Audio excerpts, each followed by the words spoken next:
ভারতের পর এবার চূড়ান্ত হলো বাংলাদেশের পাকিস্তান সফরের সময়সূচি। টি-20 বিশ্বকাপে সুপার 8-এ খেললেও সেমিতে খেলতে না পারার ব্যর্থতা কিংবা খেলতে চেষ্টা করার অ্যাপ্রোচ নিয়েও হচ্ছে বিস্তর আলোচনা। বিশেষ করে আফগানিস্তানের সাথে হারার পর এই আলোচনার ডালপালা মেলে বহুদূর। এরপর এ মাসে অনুষ্ঠিত হওয়ার কথা থাকা আফগানিস্তান সিরিজ পেছানো হলে বাংলাদেশ ক্রিকেটের আন্তর্জাতিক ম্যাচ পিছিয়ে যায় আরও একটু। তবে এর মধ্যে পাকিস্তান বাংলাদেশের সফরসূচি চূড়ান্ত করেছে। তার আগে সফরসূচির দিনক্ষণ চূড়ান্ত করেছিল বর্তমান টি-20 বিশ্বকাপ চ্যাম্পিয়ন ভারত। সর্বশেষ 2019 সালে ভারতের মাটিতে খেলেছিল 2 টেস্ট আর টি-20।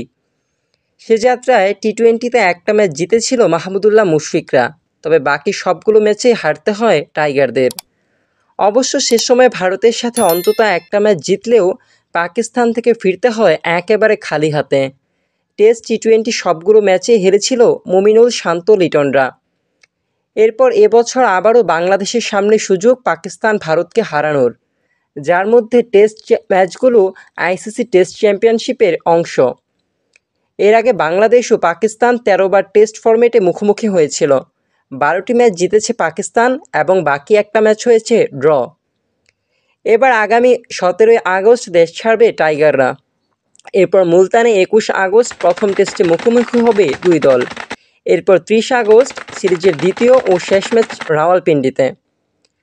তার পরের মাস অর্থাৎ সেপ্টেম্বরে ভারতে যাওয়ার কথা আছে বাংলাদেশ জাতীয় ক্রিকেট দলের। সেখানেও সিরিজের 2টি টেস্ট আইসিসি টেস্ট চ্যাম্পিয়নশিপেরই অংশ।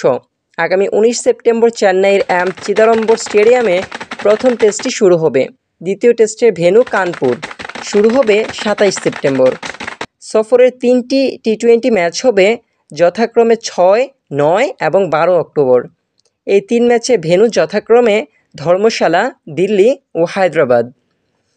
অর্থাৎ ধর্মশালায় 6 অক্টোবর প্রথম টি-20, দিল্লিতে 9 অক্টোবর দ্বিতীয় টি-20 এবং হায়দ্রাবাদে 12 অক্টোবর তৃতীয় টি-20 অনুষ্ঠিত হবার কথা রয়েছে। বাংলাদেশের পর নিউজিল্যান্ডের বিপক্ষে 3 ম্যাচের টেস্ট সিরিজ খেলবে ভারত। 16 অক্টোবর দুই দলের প্রথম টেস্টে ভেন্যু বেঙ্গালুরু। 24 অক্টোবর পুনেতে শুরু হবে সিরিজের দ্বিতীয় টেস্ট। দুই দলের মুম্বাই টেস্ট শুরু হবে 1 নভেম্বর।